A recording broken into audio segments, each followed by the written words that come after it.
Olá, todo mundo. Eu sou Marcelo Sena.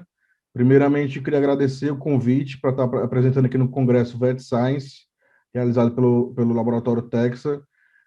Fiquei muito feliz com o convite e de estar participando aqui com grandes nomes, até internacionais. Então, é um prazer de estar aqui nesse evento, tá? Vou estar apresentando um tema intitulado Semiologia e Exame Clínico de Aves Silvestres e Exóticas, tá?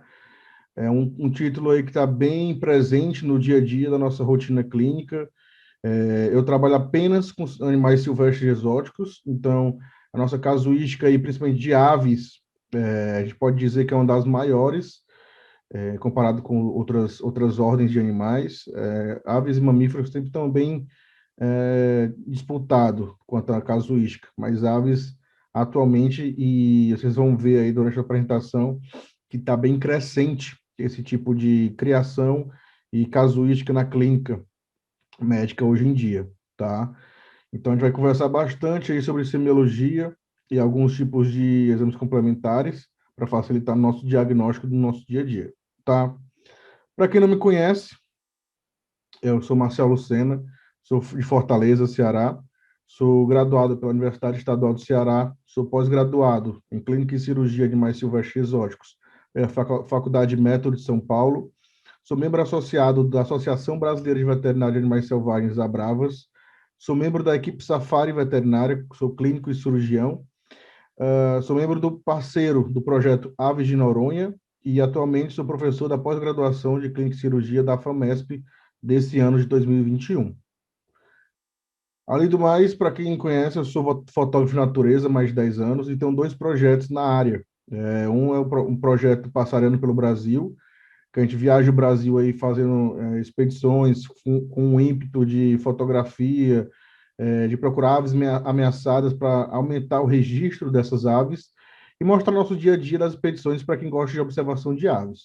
Então, para quem gosta desse tipo de coisa, né? Tem o nosso canal no YouTube, é só colocar Passarando pelo Brasil.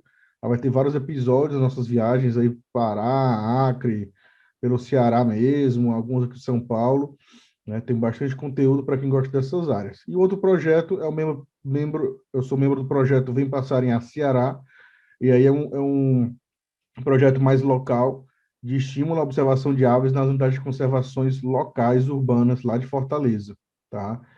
Os dois, por enquanto, estão parados por conta da pandemia, mas espero que logo, logo a gente esteja voltando às atividades dos dois projetos, certo? Tá, uma coisa que eu gosto muito de apresentar nas minhas palestras é por que que a gente está conversando sobre esse assunto, tá? Então, por que eu trouxe esse assunto de aves? Eu poderia ter trazido répteis, poderia ter trazido mamíferos, também a casuística é bem alta. Temos até a palestra aí do Dr. Fecchio, né, sobre odontologia de mamíferos, né? Então, que é algo que realmente é muito elevado na nossa casuística. Mas por que as aves? Como eu já falei no início, nossa casuística é muito grande de aves.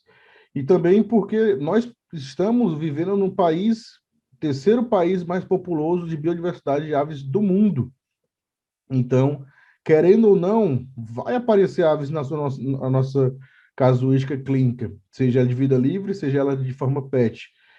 Esse dado já está defasado, eu coloquei 1.901 espécies, mas na verdade que saiu a nova lista de espécies do CBRO essa semana, inclusive, e tem 1.971 aves no Brasil, tá? Então, é espécie pra caramba.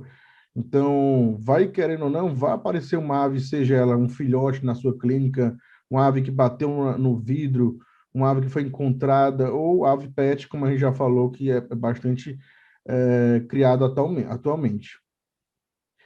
E, como eu já falei, ele é o segundo pet mais criado no Brasil, perdendo apenas para o cachorro. Eu vi até uma reportagem essa semana, quando os dados mais atualizados disso, cães ainda continuam em primeiro, com, se não me engano, 60 milhões, 54 milhões, e as aves estão lá em segundo, com 40, 45, então é bem próximo. Terceiro lugar com gatos, quarto lugar com peixes, e quinto lugar com mamíferos e depois os répteis, né?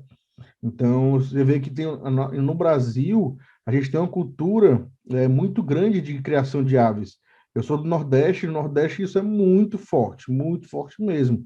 Todo mundo tem lá um gaiolinha com um canáriozinho na sua varanda, então isso uma parte cultural muito forte no Brasil de criação desses animais. E esse tipo de criação e esse tipo de animal exige um grande conhecimento e exige um atendimento especializado, como assim a gente vai ver. Não é o nosso atendimento para aves, ele é totalmente diferente do atendimento para cachorro e gatos. Vocês vão ver na parte de semiologia como é diferente a nossa tipo de abordagem de aves para cachorro e gatos. É bem diferenciada mesmo. E como eu falo que exige um grande conhecimento, porque, olha esses dados. Nós possuímos só em aves 16 ordens de aves. Dentre aí, tem mais de 18 mil espécies no mundo, tá? Então, é uma infinidade de biologia, de anatomia, de fisiologia. Cada ave tem sua particularidade, cada sua ave tem comportamentos diferenciados, tem fisiologias, claro, vai ter uma base ali, mas vai ter diferenças de aves para aves. Vão ter aves carnívoras, aves que são granívoras, aves que são onívoras. Então, tem uma diferenciação gigantesca. E eu sempre falo que é um estudo infinito, tá?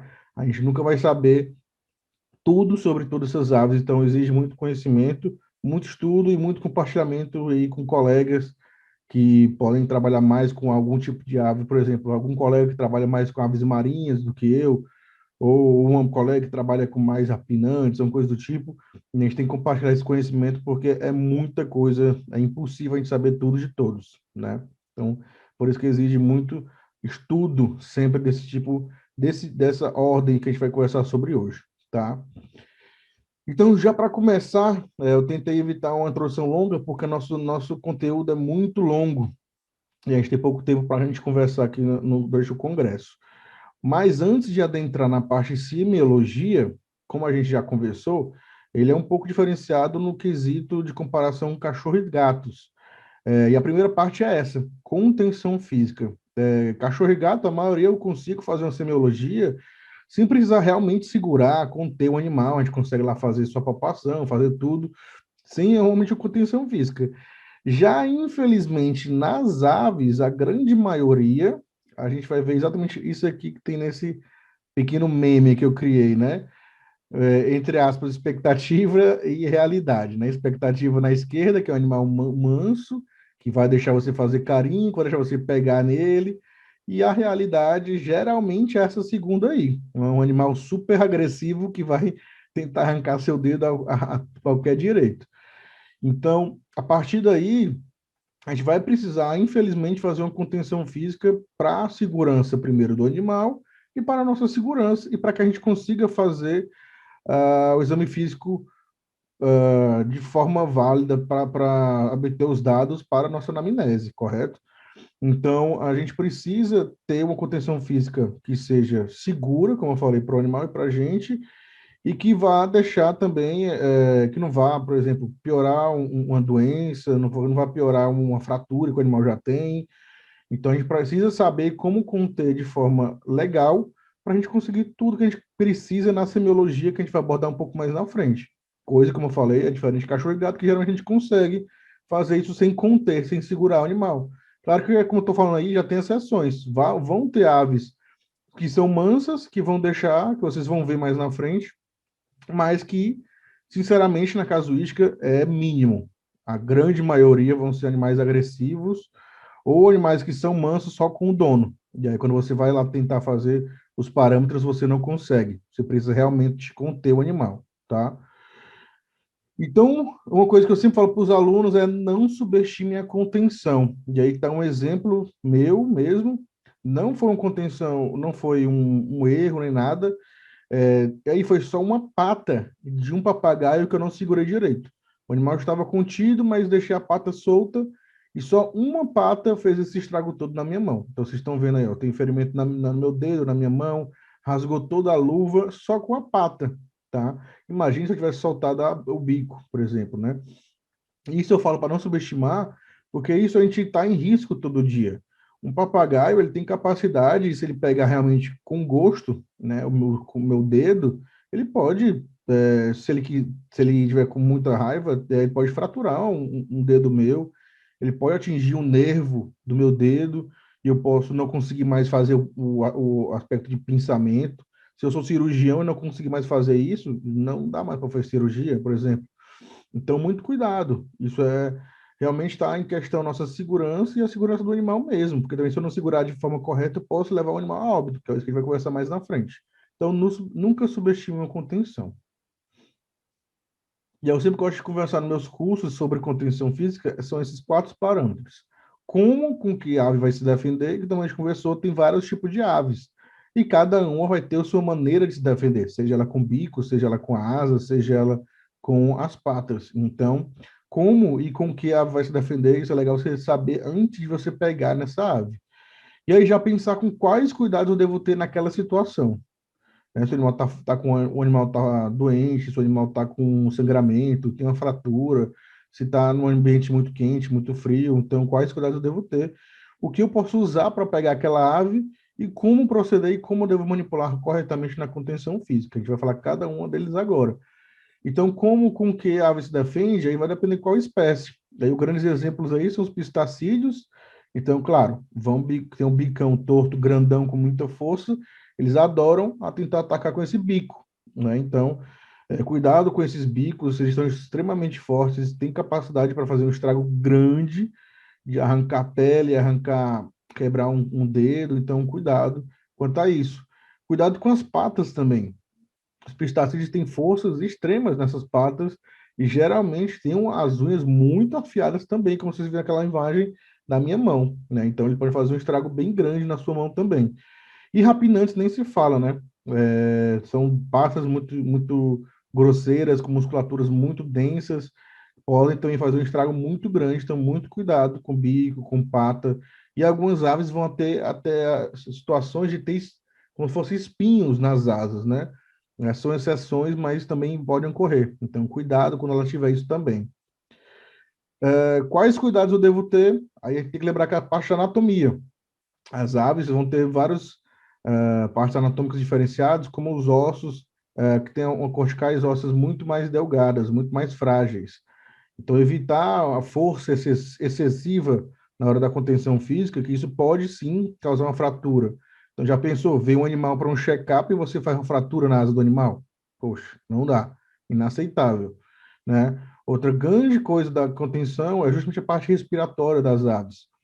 Além dos sacos aéreos, mas a parte mais importante é que toda a parte respiratória das aves é pela musculatura peitoral. Então, a gente nunca pode segurar a parte abdominal da ave, porque isso vai segurar a musculatura e vai evitar que ele respire. Se ele não respirar, morte. Então, nunca segurar a parte peitoral de ave. A parte mais importante da contenção seria isso, correto?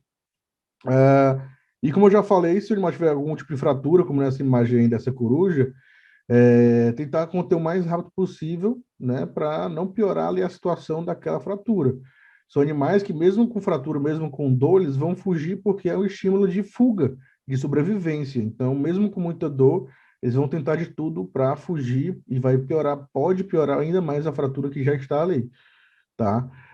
Questão de estresse também, né? Outra coisa, questão de hipoglicemia. São animais que eles não têm uma reserva de glicogênio, eles não guardam glicogênio, então eles entram em hipoglicemia muito rápido.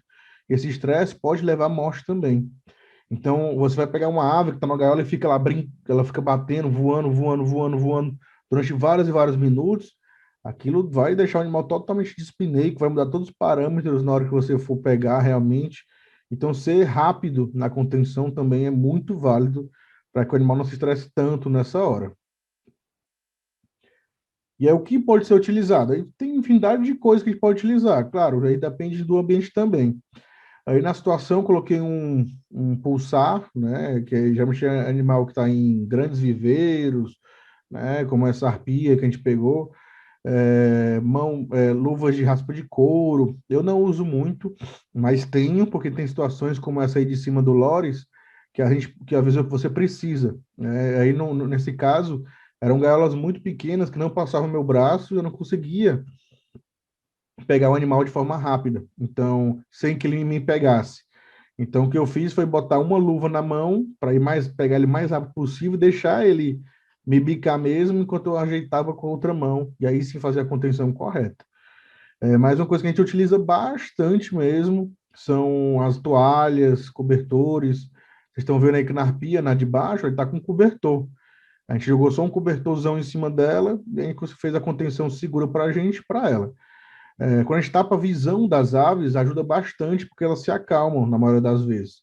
Então a gente cobrindo ela com um cobertor, uma toalha, já deixa ela mais calma, você consegue ver ela pela toalha, né, e pegar de forma mais tranquila para ela e para você. Então, na clínica, a gente usa muito toalhas, né, uns cobertor pequeno, para pegar o animal e ficar confortável. Até o tutor geralmente gosta, porque também entre aspas, assanha as penas do animal e para o tutor até é mais legal. Então, às vezes na clínica a gente utiliza bastante as toalhas.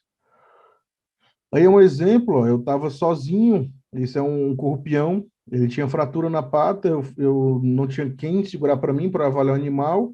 Então, quando eu estou sozinho, às vezes eu faço isso aí. Eu pego algum pano, aí no caso era uma touca cirúrgica.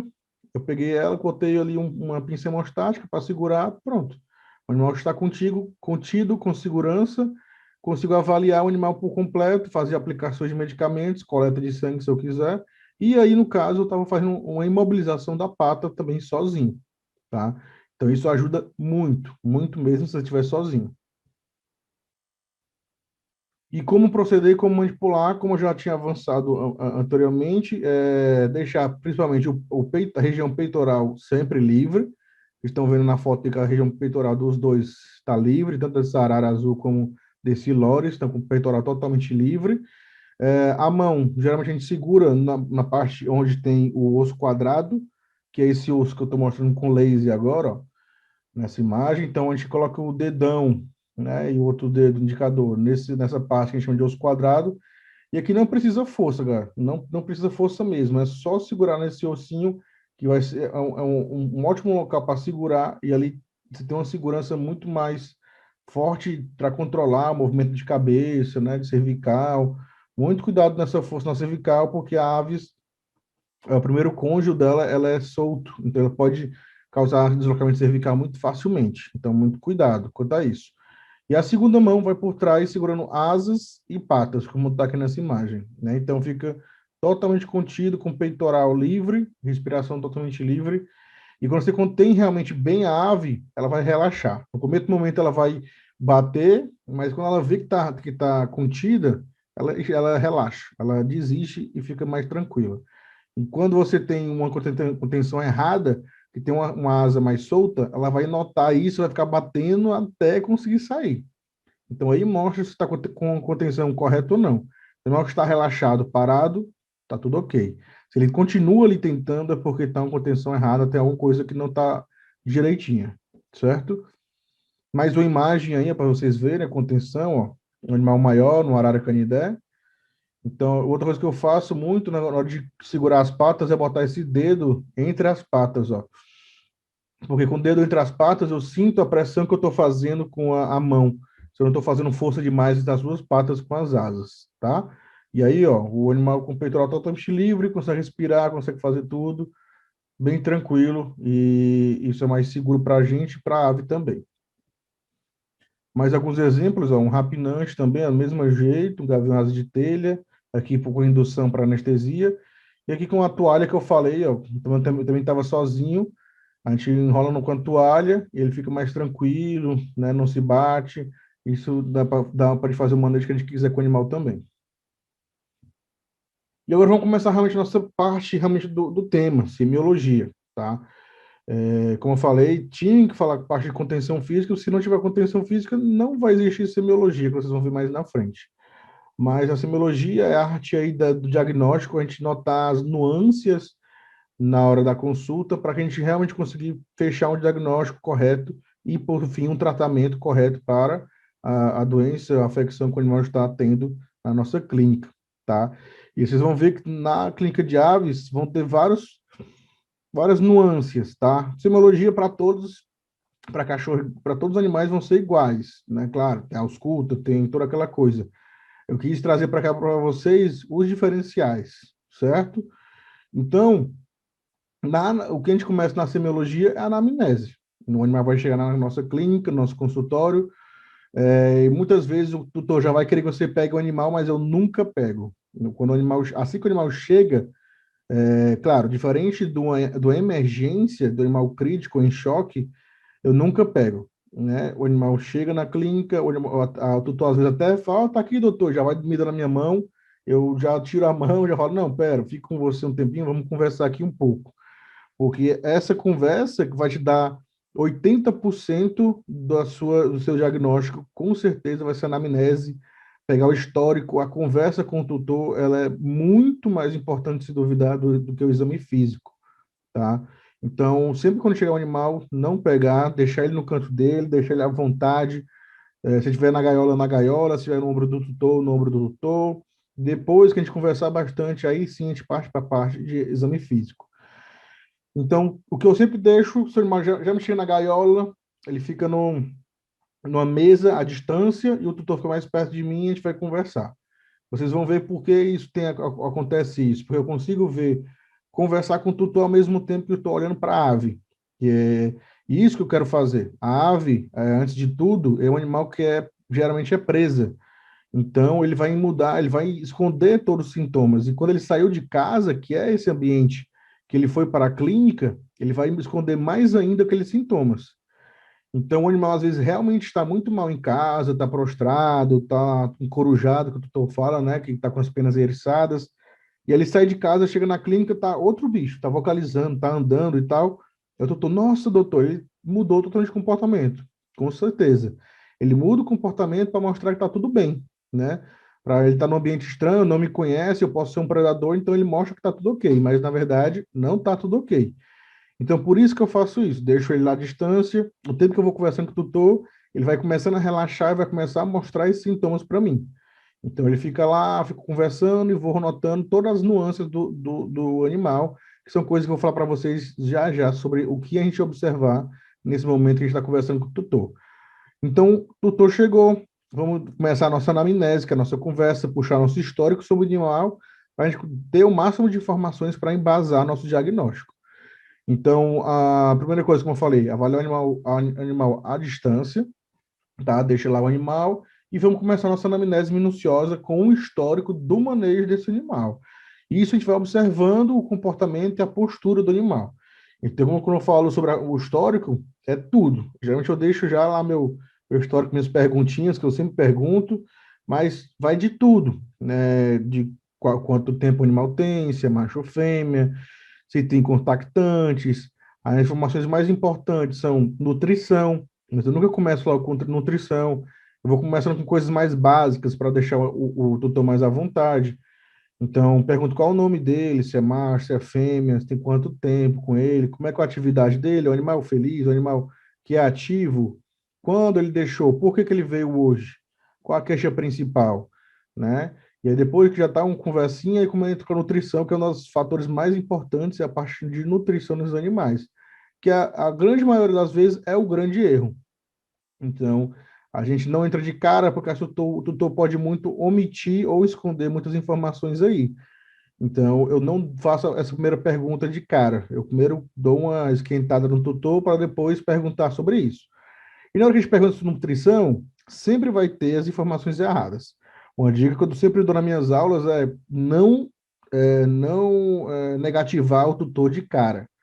Se a gente falar, se o tutor falar, ah, não, ele come macarrão, você fala, ih, ah, não. Aí o tutor já pega, opa, vou esconder informações. Vou levar carão aqui, então vou começar a esconder informações. Ele começa a mentir ou omitir as informações. Ah, não, foi só uma vez que dei macarrão. Mas na verdade ele come todo dia. Então, o que eu gosto de fazer, que eu tento fazer nessas partes de anamnese, na parte de nutrição principalmente, é quando o tutor fala informações erradas, eu tento até incentivar. Então ele fala, não, ele come girassol. Fala, ah, aquele girassol grande, né? Aquele que vem a granel. O tutor, é esse mesmo. Ah, que legal. Aí, que mais? Ah, ele come macarrão. Ah, macarrão, mas com molho ou sem molho, né? Então, eu não digo que está errado, também não digo isso que estava certo, mas vou dando uma incentivada, que isso incentiva o tutor, ele acha que está fazendo alguma coisa certa, e vai te falando. Isso vai confiando em você e vai te falando tudo, vai te falando tudo. E essa confiança e essa à vontade que ele se sente com você é que ele vai contar toda a verdade. E isso é muito importante para a gente. Porque se você restringir o tutor desde o começo, ele começar a não falar as informações, dificulta muito nossa anamnese. Se a gente não tem informações, a gente não tem nada do que suspeitar. Então, a gente fica no escuro. O animal não vai falar nada para a gente, né? Então, esconde muitas coisas. Então, é uma dica que eu dou para vocês é nunca restringir os tutores na hora dessa anamnese. Vai ser importantíssimo a gente pegar todas as informações possíveis. Depois disso, durante isso, você está reparando lá o animal. E aí as dicas que eu vejo, dou para vocês é reparar. Se ele está com esse papagaio aí, em pezinho, está andando e tal, subindo, descendo. Quando o tutor leva na gaiola própria dele, isso é muito bom, porque você já consegue ter muita informação sobre a gaiola. Se o tutor se importa com o animal, ele vai estar com a gaiola bonita, uma gaiola grande, né? Ou então, às vezes, é só uma gaiola de transporte. A gente já fala, ó, é gaiola de transporte. Né? Você vê pelo puleiro, se ele tem cuidados, se o puleiro é novo, se o puleiro está todo destruído, todo defecado, se está a gaiola toda enferrujada. Então, isso já fala muito sobre como o tutor cuida do animal. Se cuida bem, se não cuida, isso diz muito. Então, quando ele leva a própria gaiola para o consultório, isso ajuda muito. Você já sabe, opa, esse cara aqui cuida bem, opa, esse cara aqui não está nem aí para o animal, tá? Então, é muito mais quando a gente vê a gaiola no consultório. Então, ó, nessa foto aí, a gente vê o papagaio, a gaiola não tão velha, mas também não tão ok, poleiros errados, né? Mas o animal tá ativo, tava mexendo e tal. Legal. Aqui mais situações, ó. Um pássaro preto, né? O Ginopsaris chope, já em fundo de gaiola. Essa posição aí não tá legal. Vamos falar mais um pouco mais na frente. Vamos reparar agora mesmo só nas gaiolas. Então, a gaiola dele aí da esquerda, ó, quando eu vou botar meu laser aqui, ó. Uma gaiola boa, gaiola bonita, gaiola grande, gaiola ideal para a espécie, show de bola. Agora um erro aqui, não sei se todo mundo repara, né? Puleiros de lixa não são legais, não são legais mesmo. O pessoal que é passarinheiro, gosta muito de passariforme, eles usam muito esse puleiro de lixa, mas não é legal. Isso acaba ferindo muito os pés, a parte podal da ave, e com o tempo pode apresentar muitos problemas que poderia ser, por exemplo, o problema desse animal, né? Um animal que está no chão, não está no puleiro, um puleiro que pode causar problemas ortopédicos, né? Então, ó, olha como uma informação de olhar a gaiola já pode te ajudar num possível diagnóstico que está acontecendo com o animal, tá? Vamos reparar mais coisa aqui na gaiola. Então, ó, usa jornal de fundo, né? Comedourozinho pequeno, mas o comedouro de ótima qualidade. Show de bola. Vamos para outra gaiola aqui. Uma gaiola que não tem fundo. O cara botou areia de fundo. Isso não é muito legal. É um periquito, né, australiano. Várias comidas, né, desnecessárias. Comida aqui. É, aqueles palitos, né, de sementes, eles são bons, mas não é para utilizar sempre, né, tem bastante caloria, tá, um espelhozinho e tal, uma gaiola bonitinha, com alguns erros, mas uma gaiola bonitinha, dá para ver que não é uma gaiola tão mal, assim, você vê que tá bem limpinha, os puleiros, né, então, reparar nesses detalhes na gaiola. Aqui é um caso que eu mostro sempre para meus alunos e peço para eles me responderem o que tem de errado nessa foto, né? Essa foto pode enganar muita gente. Um papagaio até parece muito bonito, né? Plumagem muito bonita, posição muito bonita. Ele estava muito ativo na hora da consulta e vamos reparar nos erros. Então, em pequenas coisas. Então, as pequenas coisas são, de novo, puleiro quadrado e com lixa, isso não é legal.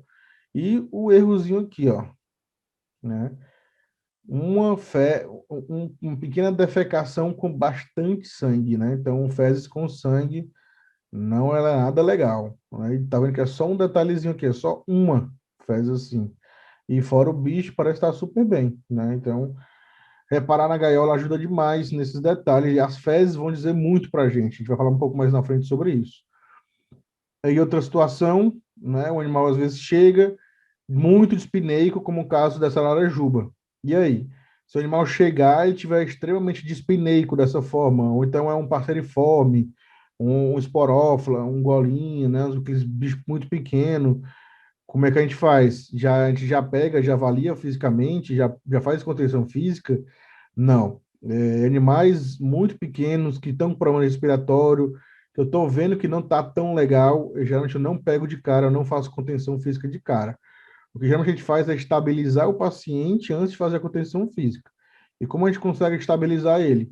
A maioria das vezes a gente consegue fazer ah, melhorar o quadro respiratório com uma pré-oxigenação, né, com oxigênio 100%.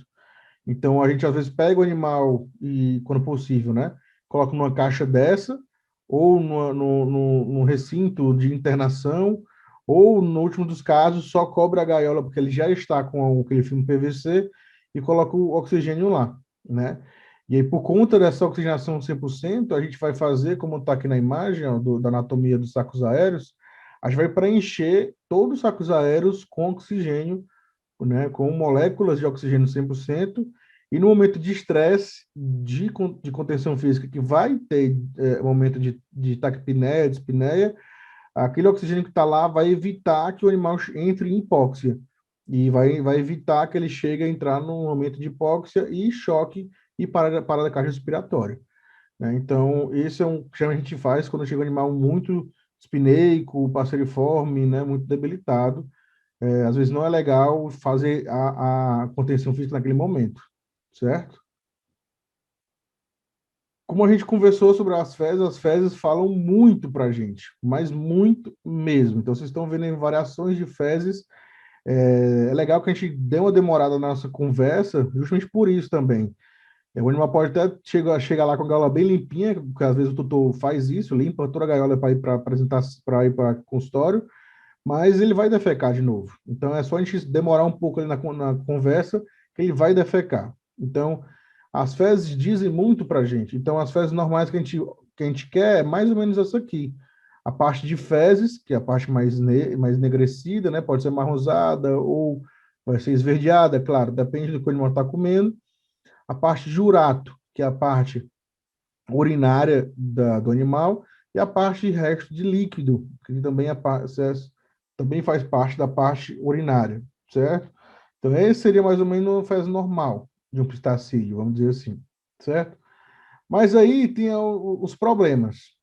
Geralmente, a pessoa dá uma ração colorida, ração extrusada colorida, alguma coisa desse tipo, ou deu beterraba, ou deu alguma coisa assim, isso vai mudar as cores das fezes. Mas o pior são essas rações com corantes coloridos. Porque aí sai um monte de fezes colorida, uma fezes verde, uma amarela, uma vermelha, uma roxa, e isso eu não tenho um parâmetro de análise. Acaba que eu não tenho como analisar essas fezes, se estão normais ou não, pela coloração, porque tá tudo cheio de corante. Então, eu odeio esse tipo de ração por conta disso, né? Eles até alteram as cores e vão tirar uma grande importância da anamnese da gente, que é isso aí.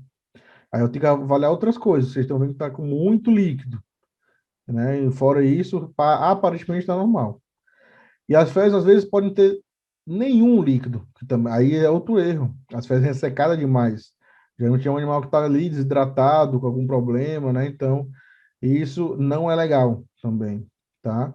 Fezes, ó, com sangue, aí vão ter um sangue vivo, sangue mais enegrecido, né? Isso vai mostrar muito se está vindo de uma parte mais superior ou uma parte mais inferior, tá? Animais com distocias, acontece muito isso. E essas fezes extremamente amarelas ou extremamente esverdeadas. Geralmente, fezes extremamente amareladas, como estão aqui, isso é gordura, é excesso de gordura. Então, às vezes, o animal está com lepidose hepática ou com alguma hepatopatia, e aí está com excesso de gordura na alimentação, acaba esse excesso de gordura acaba saindo nas fezes desse jeito. Ou quando sai verde demais, como é o caso dessas próximas fotos aqui, né? Cadê? Ah, tá mais na frente, né? Vou só voltar isso aqui, acabei pulando, né? É um quadrinho que ele resume bastante aí alguns tipos de fezes, né? Então, fezes volumosas pela manhã, isso é normal. Todo dia pela manhã, o animal solta aquelas fezes maiores, mas com um cheiro mais forte. Principalmente fêmeas, quando está com ovo ou com filhote, ela segura a noite toda e de manhã ela libera lá, então geralmente ela tem uma fezes diferenciada. Fezes enegrecida com melena, fezes com sangue vivo, fezes com sementes não digeridas, isso mostra muito sinais de megabacteriose, por exemplo, gastroenterite, doenças fúngicas, né? Uratos em quantidade excessiva pode indicar oviposição eminente, ou seja, que ele está perto de ovipor, estresse, né? Quando ele está extremamente desidratado também, tem muito urato. Ah, que mais? Poliúria, né? Pode ser o animal está comendo muito líquido, muita fruta também, ou problemas renais primários, tá? Então, tem muitos fatores aqui que a gente pode dizer só pelas condições das fezes do animal. E aqui tem mais exemplos, que é tudo isso que a gente falou, poliúria, mais urina, só urato, ou então quando tem essas espumas, é quando o animal faz muita força para defecar, às vezes quando o animal está com distocia ou com verminoses. É, fezes assim esbranquiçadas, com muito urato, chama de estresse. Esse foi justamente aquela ararajuba que chegou aquele estresse agudo de respiração, de espineca, aí fez essas fezes assim. Fezes extremamente verdes que eu falei, ó, isso geralmente são animais com hepatopatias. O animal com hepatopatia acaba liberando a biliverdinúria, né? Nos humanos a gente tem a bilirrubina, né, que seria amarelada. Nas aves, a gente tem a biliverdina, que ela é verde. Então, em problemas com problemas de fígado, hepatopatia, às vezes pode desregular e acabar liberando um excesso de biliverdina, por isso as fezes ficam cada vez mais verdes. Às vezes fica até um verde atômico, que eu fico brincando às vezes, mas fica bem verde mesmo. Isso geralmente lembra problemas hepáticos. E mais uma vez, fezes com sangue, com melena, um sangue mais vivo, né? Um sangue que sai mais da parte inferior do parte gastrointestinal. Beleza, a gente já falou basicamente tudo que a gente vê ali antes de conter, e aí só mais uma coisa antes de conter, que seria a avaliação postural. Claro, aí eu já estou pegando nesse pombo na foto, mas geralmente a gente faz isso antes de pegar. Ver na mão do tutor, se for manso, ver na gaiola, ver como é que está a postura desse animal. Nesse gavião, vocês estão vendo que a postura dele está meio puxando para a direita, né? Um lado está mais baixo que o outro. Isso indiz muito para a gente. Esse é um animal que estava com um corpo estranho atravessado aqui no esôfago. E é justamente onde estava o corpo estranho, ele ficava com a parte mais alta. Né? Porque se ele baixasse, provavelmente deve estar doendo, com algum tipo de dor. E esse pombo, ele tinha luxação de asa do ombro, né? Então, quando eu chegava perto, ele ficava normal. Quando eu ficava longe, ele soltava e ficava com uma asa mais baixa que a outra. Então, avaliar a distância ajuda muito nessa avaliação postural, como esses casos aqui também. É um papagaio que ele chegou assim nessa caixa e ele ficava, aqui na foto não dá para ver muito bem, mas ele estava com um aspecto sentado.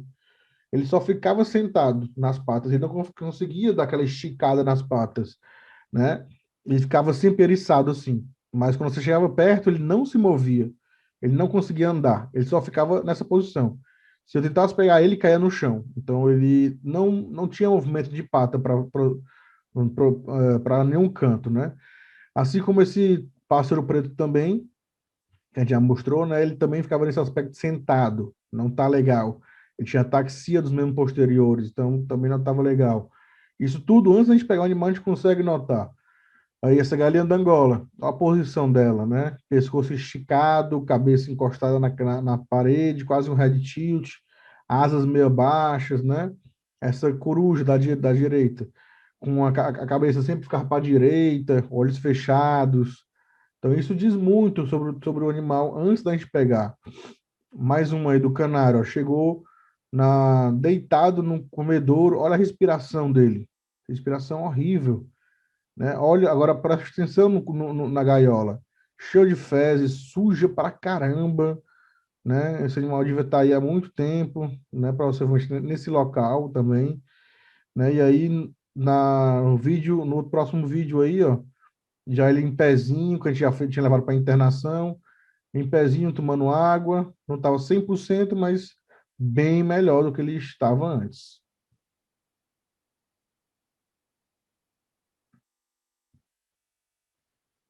Beleza, depois dessa toda essa avaliação, agora realmente a gente vai ter a contenção física. Então, se for necessário, claro. O ideal é, como a gente falou, se não precisasse pegar no animal, a gente consegue fazer a contenção, fazer os parâmetros mais tranquilo. Mas a maioria das vezes a gente tem que pegar mesmo. E quando a gente tem que pegar, geralmente eu vou direto para a parte de ausculta cardíaca pulmonar, porque ela vai ser a primeira a se alterar nesse momento de estresse. Então, eu já pego o animal, já vou lá escutar, ver como é que ela tá, se tá tudo ok, velocidade.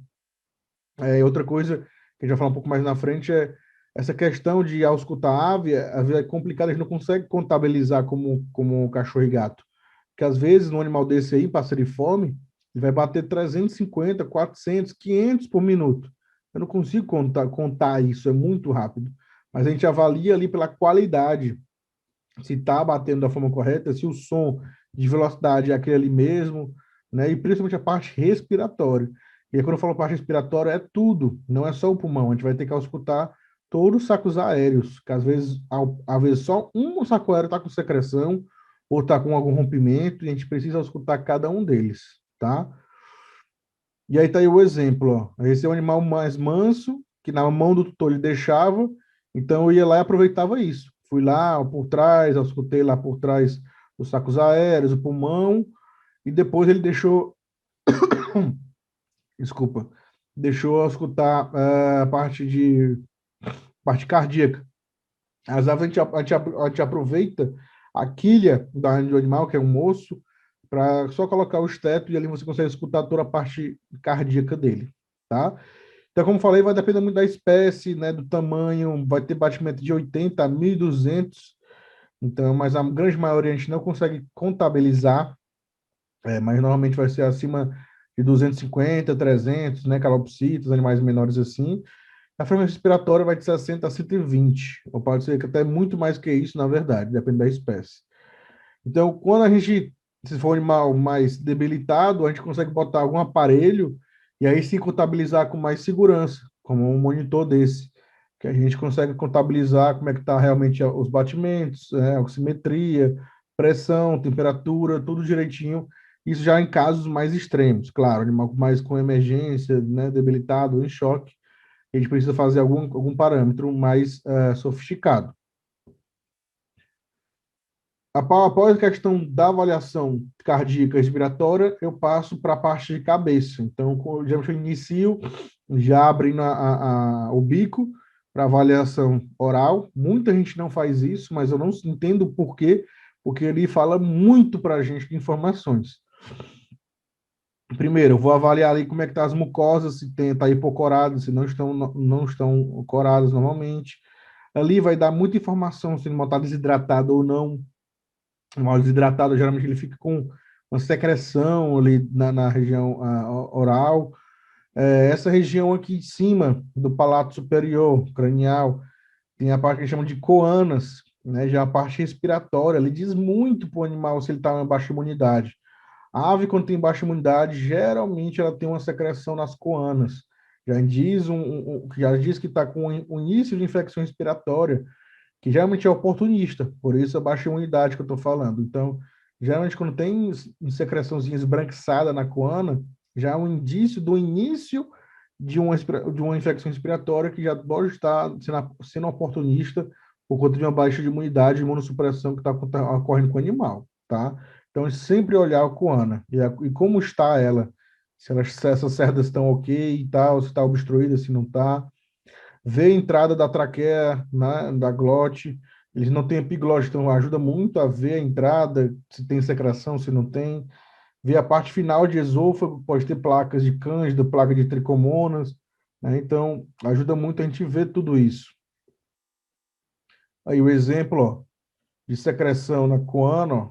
Então, secreção esbranquiçada, que o animal já estava doente mesmo, uma secreção bem grossa, esbranquiçada, né? Então, já indica que o animal está com problemas.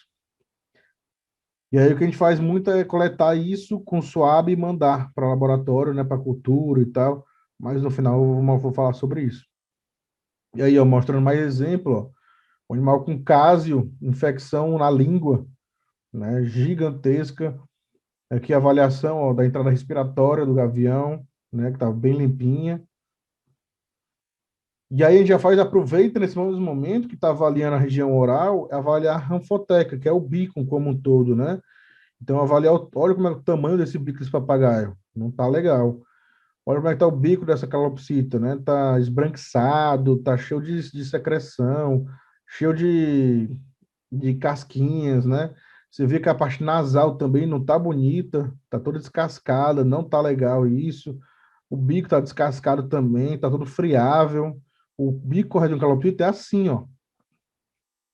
O bico deveria ser pretinho, não ter essas escamas, essa descamação. A narina, ó, geralmente ela não fica dessa forma descascando. Ela é para ser pretinha ou mais cor de pele mesmo, tá? Então, a gente já tenta avaliar tudo como um todo depois de avaliar a parte oral do animal. E daí, geralmente a gente já parte para a parte oftalmológica, oftálmica, né? Muitos problemas que se falam que seja oftálmico, a grande maioria não é. A grande maioria dos problemas são respiratórios. E aí, muitos clínicos de cachorro e gato, que às vezes pegam, atendem aves, pegam esses animais, como no caso esse aqui, ó, e acha que é um problema oftálmico, né? Trata com colírio, com vários fármacos e não vão ter sucesso, infelizmente, porque a grande maioria desses problemas aqui são respiratórios. É justamente essas bolsas, esses saculos nasais que as aves possuem, que vão em um problema, numa afecção respiratória, vão se encher de secreção. Essa secreção vai evoluir para um cásio, que o pus das aves a gente chama de cásio, né? Ele é mais duro, e elas vão encher e vão acabar empurrando essa região infraorbitária, né, do olho, e aí vai ficar essas secreções. Isso pode ser a esse nível, como está nessa foto, né, de ficar dentro do sacúlo e só pressionar, ou eles podem extravasar pelo olho como se fosse, entre aspas, uma remela, uma coisa assim, né? E aí pode ser muito confundido como se fosse um problema de olho mesmo, mas não é, é respiratório. E aí muita gente trata de forma errada e não vai ter sucesso. Passa o colírio, até melhora um pouquinho, mas volta. Vai ficar voltando porque o colírio não atinge o foco, que é a parte respiratória, que é o saculo ou o saco aéreo. Então vai ficar com esse problema aí até chegar uma pessoa que vai realmente corrigir isso aí. Esse, no caso, seria um problema até de cirúrgico. Teria que abrir saculo e retirar toda a secreção de dentro, tá? Aqui, ó, outro caso só para mostrar para vocês, ó, esse animal eu atendi, ele passou 4 meses em 2 veterinários que não eram especialistas, que tratavam com colírios e não fez sucesso nenhum, chegou para a gente, né? Não era um problema no olho, era um problema respiratório, que aí extravasava o líquido pelo olho e sempre achavam que era sei lá, um conjuntivite, uma coisa ali. Mas não era, era respiratório. Fez o tratamento, o animal ficou 100%. E veja a diferença também de outras coisas, ó, o bico dele era branco. Olha como mudou o bico, né? Que ele também teve outras correções, não foi só correção da doença, também tinha correções alimentares para ser corrigidas.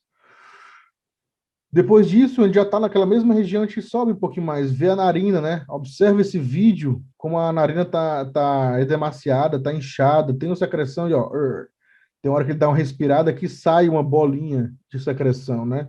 Sai um catarro mesmo, assim, como se fosse uma criança catarrenta, né? Isso acontece muito. Aqui, ó, outro animal cheio de secreção nasal. Aí você pode ver que está cheio de secreção também ocular. Que isso geralmente é a mesma, tá todo o sacúlo cheio de secreção e acaba extravasando, tá? Mais diferenças de narinas, ó, aquela calopsita com narina às vezes que espirra bastante, às vezes nem tem secreção, mas ela espirra tanto em casa que fica com a narina avermelhada, hemorrágica, tá? Isso também diz muito sobre o animal, às vezes em casa, não na clínica. E às vezes pode ficar tão crônico que pode formar o que a gente chama de rinólito, que são algumas pedrinhas que se formam na narina. Então, olha aqui, ó, o canário com rinólito na narina. Tem que ser retirado esse rinólito. Ele obstrui toda a narina, o animal não respira. A ave tem praticamente respiração 100% nasal. Então, quando tem essa obstrução, ela fica com respiração muito ruim, e isso muda toda a parte cardiovascular também, tá? Então, cuidado quanto a isso. Depois nós vamos para a avaliação do pavilhão auditivo, né, que é uma coisa que muita gente não faz, muita gente não olha a parte de ouvido de aves, porque está sempre muito escondida, mas como vocês estão vendo, vai falar muito, aqui já é um rompimento da membrana, com sangramento, né, isso aqui, claro, isso aqui é bem atípico, foi um animal que foi pisado, né, aí teve TCE, dá para ver até que tinha um sangramento aqui cerebral, ó, e vazou pela parte de pavilhão auditivo. E aves também podem ter otite. Muita gente me pergunta isso, né? Pode ter, pode sim, é difícil. Mas já peguei casos como foi esses casos aí de otite, que fica só uma secreçãozinha saindo, ela acaba molhando essas penas de fora e aí que fica esses buraquinhos, né, de pena. Então, esse já é um indício que está tendo um excesso de secreção ali, e possivelmente uma otite ou infecção inicial. Após isso, a gente faz a questão de score corporal, que é importantíssimo para a nossa avaliação. Ver como é que está o animal, se ele está gordo, se ele está magro, porque ali é a reserva energética da ave, é o músculo peitoral, que é o maior músculo das aves. Então, como saber se ela está gorda, se ela está magra? O ideal seria o 3, né? É justamente ver onde está a quilha, que é o músculo, é o osso que eu falei que fica bem central na região abdominal. O correto é você sentir a quilha e sentir também a musculatura lateral na mesma altura da quilha. Esse é o ideal. Animais muito magros vai perder musculatura, então vai ficar a quilha muito pronunciada e quase nenhuma musculatura lateral. Animais muito gordos, ou ao contrário, a parte lateral vai cobrir a quilha, você não vai nem sentir a quilha, vai ficar uma bolinha praticamente mesmo. E aí seria uma ave obesa. Os dois extremos são muito preocupantes, tá? Então, aqui exemplos, né? Ó, a quilha bem pronunciada, sem nada de musculatura, animal um caquético mesmo. Esse aqui é só um exemplo. Ó, aquele, na verdade, está normal. Aqui é a múscula peitoral e a quilha, mas ele estava com reserva de gordura abdominal. Isso não é legal também, tá? Então, avaliar a parte peitoral, mas também lembrar, principalmente em passeriformes, porque pode acontecer isso muito facilmente, ver essa região abdominal aqui, que dá para ver que é tudo amarelo é gordura, tá? Após isso, a gente começa realmente a avaliação física do animal, então começa a avaliar as asas, como se fosse uma avaliação ortopédica, eu vou osso por osso da asa, olhando direitinho, se tem alguma fratura, desalinhamento, luxação, e já aproveito para olhar a qualidade das asas e também avaliar se tem algum tipo de ectoparasita.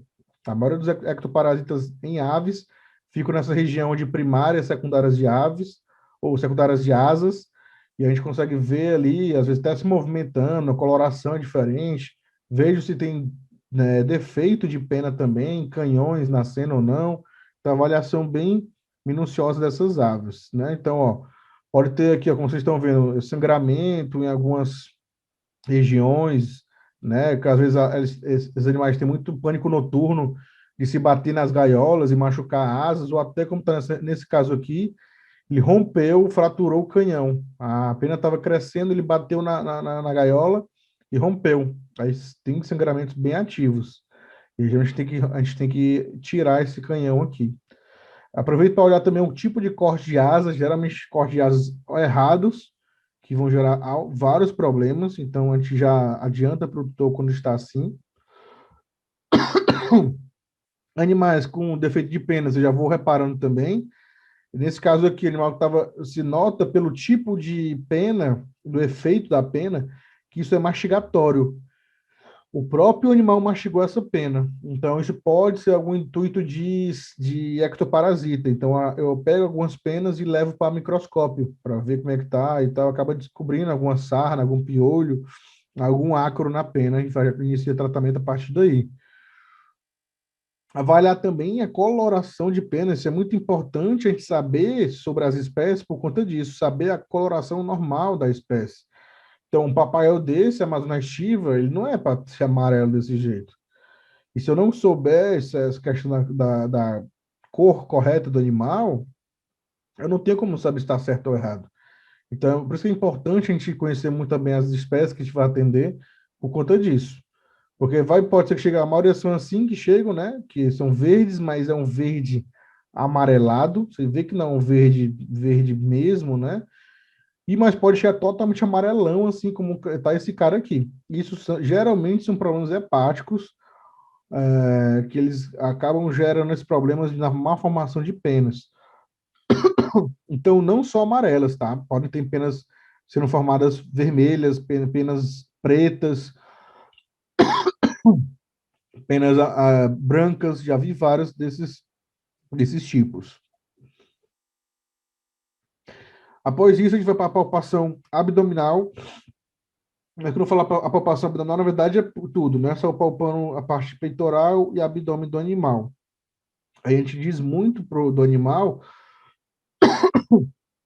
porque a gente consegue notar, às vezes, um hipercrescimento de algum órgão, ou, no caso aqui, formação de um ovo.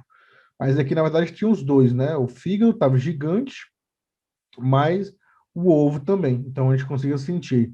Já teve os animais que eu já consigo sentir, com hepatomegalia muito pronunciada, que eu consigo sentir isso na palpação, né? Então, palpar lá a região de cloaca, abdômen é muito importante para a gente também ter esse diagnóstico também. Aves a gente não tem tanto espaço para palpar, mas é também muito importante, não deve ser menosprezada, né?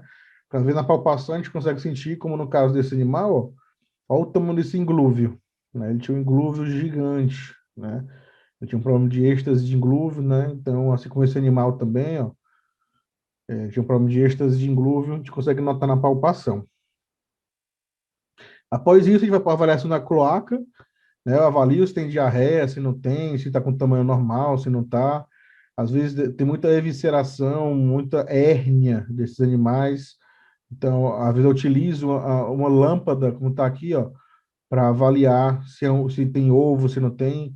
E no caso desse animal, ele tinha um cisto ovariano, então com a iluminação assim lateralizada, eu conseguia diagnosticar sem precisar fazer um exame direto, ou um exame, por exemplo, de ultrassom, tá? Então, nessas avaliações físicas, com esses apetrechos, dá para a gente ajudar muito nesse tipo de avaliação. Avaliação do membro posterior, é importantíssimo ver os defeitos, aqui foi animal com defeito de nascença, animais com pododermatite, ó, o canário, justamente aquele questão lá daqueles puleiros com lixas. Então a gente tem que avaliar isso, porque ninguém olha as patas do animal, então é nessa hora que está contido, para a gente tem que fazer nesse momento mesmo, até tiver com um hipercrescimento de unhas, já ajeitar isso, né, ajeitar tudo direitinho nesse momento de contenção física. Às vezes são detalhes, né, ó, normalzinho, mas ó, roxinho aqui na articulação, parece tudo normal também, ó, mas o dígito aqui dele tá torto, teve uma fratura aqui do último tarso dele, né? Então são pequenas coisas que a gente tem que notar na hora da avaliação física desses membros. E por último, por os últimos, na verdade, a aferição de temperatura, mesmo sendo muito pequena, a gente sempre tenta avaliar quando possível, né? Claro, se for um animal muito pequeno que não dá, a gente não faz. Eu posso tentar fazer é o delta T. Eu tenho aqueles lasers de temperatura, eu faço o delta T em 3 pontos, né, do animal e faço o cálculo. Geralmente também dá certo, mas a gente tenta avaliar também a temperatura o mais se não for possível, né? Quando no animal respeitar e pode ser possível. E por último, sim, a gente faz a aferição de peso, que aí vai ser importantíssimo. Vocês estão vendo aí, ó, um patinho desse com 18 gramas, o outro com 53. Eu errando aí um pouquinho a dosagem, eu posso matar o animal ou fazer uma dosagem abaixo do normal e não faz efeito nenhum. Então a gente sempre tem que pesar com balanço de precisão, né? Aí ajuda muito esses apetrechos assim de puleiros para facilitar que o animal pouse, né? Direitinho, fica mais confortável. Ajuda muito mesmo nessas pesagens, mas tem que pesar. Quando é um animal mais arisco, a gente bota dentro de uma caixinha e bota a caixinha em cima e faz a pesagem, mas sempre, sempre, sempre, sempre o peso mais correto possível para não ter erros de tratamento depois.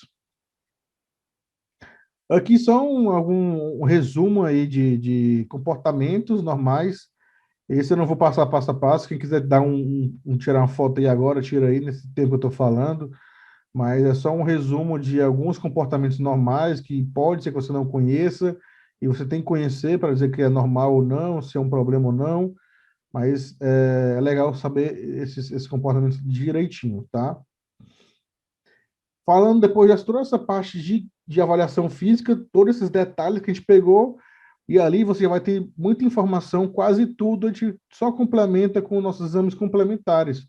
Então, a gente utiliza aí o exame de imagem, como raio-x, não vou adentrar muito, só citar mesmo, raio-x vai ajudar muito aí nessa questão de diagnóstico, né? Saber direitinho. Agora, estudar muito, porque às vezes a gente não tem ajuda de alguém que no local, às vezes, do hospital, que saiba anatomia, então a gente tem que saber muito bem a anatomia no raio-x desses animais. Ultrassom ajuda bastante, bastante mesmo no diagnóstico desses animais, assim como a tomografia, né? A tomografia é um pouco mais difícil, porque nem todo tutor libera, mas quando a gente consegue fazer uma tomografia do animal desse, ajuda 1000% no nosso diagnóstico. São imagens lindas que ajudam muito a tirar nossas dúvidas que a gente possa ter em algum tipo de caso. Mas alguns exames simples que a gente acaba fazendo no dia a dia, como exames diretos, eu faço muito lá na hora da consulta, eu mesmo pegar um swab de englúvio, um swab cloacal, colocar na lâmina, corar, e eu mesmo vejo lá, ou então pego um pouquinho de fezes, também faço. Faço na hora, às vezes, um pouquinho com as fezes já, algum exame de copo parasitológico, né? E aí já consigo diagnosticar eu mesmo, sem mandar para laboratório, algumas coisas, mas claro, às vezes nem não é porque que eu não achei que deu negativo e pronto. Não, se eu não achei, aí eu mando para o laboratório e o laboratório vai dar uma confirmação, né, com mais precisão. Porque geralmente a gente faz para o laboratório, a gente manda um exame mais completo, com mais fezes, né? 3, 4 dias de coleta, que aí tem uma certeza maior ainda de pegar, por exemplo, algum parasita, ovo de parasita, como no caso aí, tá? Mas a gente faz muitos esses exames diretos na hora da consulta também, assim como penas, pelos também, a gente faz muito, muito, muito isso. E como eu falei lá no durante, a gente faz muito swab, dessas aquelas secreções que a gente viu, então a gente pega os swabs estéreis e passam na coana, ou no esôfago, no inglúvio, ou aqui na região, na início da traqueia, ou na cloaca. Depende, claro, qual é o objetivo daí. A gente faz os swabs e manda para a cultura no laboratório, ou faz PCR, depende muito do que você está querendo ver, mas principalmente a cultura laboratorial de bactérias e fungos, a gente manda muito, né, para o laboratório. E os exames complementares de sangue, né, são os carros-chefes aí, a gente precisa de todas aquelas informações, mas a gente precisa também dos exames complementares de sangue, né? Então, só um detalhe, lembrar que a quantidade de sangue retirado geralmente é no máximo 1% do peso vivo, então a gente pesa o animal, vê qual é o peso dele, calcula qual é o volume máximo que eu posso retirar, que é 1% do peso vivo do animal. E aí eu sei que eu só posso tirar até 2 ml. Então, eu tiro até um pouquinho menos disso para não chegar no máximo. Na verdade, o máximo é 2%. A gente já bota 1% para não ter problema, tá? Mas mesmo assim, a gente tenta baixar o menos, porque às vezes o animal realmente tem muito pouco sangue para tirar, a gente evita o máximo. Então, as vias de coleta, geralmente braquial, na asa, né? É uma veia difícil, geralmente em animais muito pequenos não é tão legal tirar, até porque ela é muito fácil de estourar e fazer grandes hematomas e fica dolorido ali para a ave, mas é possível coletar. Tem esse vídeo aí, eu coletando de um papagaio, né? Então, uma contenção, tem que ser uma contenção muito boa, porque ele vai querer ficar se batendo, e se bateu já era, estoura a veia e perde todo o sangue. Então, com muita paciência, ó, vai enchendo, vai enchendo, vai enchendo. O fluxo é lento também, então exige muita paciência nessa veia, mas é possível ser retirado também. A veia de escolha geralmente é a jugular, ela é mais calibrosa, jugular direita, né? Geralmente é mais calibrosa, um pouco mais fácil de tirar, mas não quer dizer que ela é fácil, né? Geralmente a gente tenta fazer isso com o animal sem sedar, mas tem animais que a gente acaba sedando por segurança do animal, né? E a gente faz a coleta aí. Eu, geralmente, animais pequenos, eu gosto eu mesmo conter e eu mesmo coletar. Então, eu mesmo contenho dessa forma, estico baixo no pescocinho e apoio no meu peito aqui mesmo e faço a coleta. Também pode ser coletada pela veia metatársicas medial, aí geralmente tem que ser animais maiores, né? Então, pombo, arara, que mais? Patos, né? Anseriformes, geralmente são mais fáceis de coletar nesse tipo de veia. Mas é uma veia que tem que ser geralmente para animais bem maiores, né? Um pato geralmente é bem mais fácil. O galinha, por exemplo, é muito boa de coletar daí. E é isso, galera. Espero que vocês tenham gostado. É um assunto que, na verdade, tem muita coisa. Essa minha aula de semiologia, na verdade, eu apresentei na pós-graduação, foram 5 a 6 horas de aula, e aqui eu reduzi, acredito eu, em que 1 hora, mas é muita informação, é muito conteúdo, é muito detalhe que a gente tem que observar na hora da consulta, mas acredito que eu consegui mostrar o máximo para vocês aí. Espero que vocês tenham gostado. Estou sempre à disposição de vocês. Mais uma vez, muito obrigado ao Texa pela confiança e pelo convite por estar participando desse congresso maravilhoso. Estou sempre à disposição de vocês. Tem um site da Safari, tem mais informações de cursos, de pós-graduação, de uma venda de material médico nosso. Quem tem meu Instagram é Marcelo Lucena, @Marcelo Lucena, só com L. Eu sempre posto informações sobre meu dia a dia, meus cursos, né? Então, estou sempre à disposição de vocês. Qualquer dúvida, pode mandar lá no Instagram. Eu tiro dúvida de vocês, tá bom? Eu muito obrigado e até a próxima.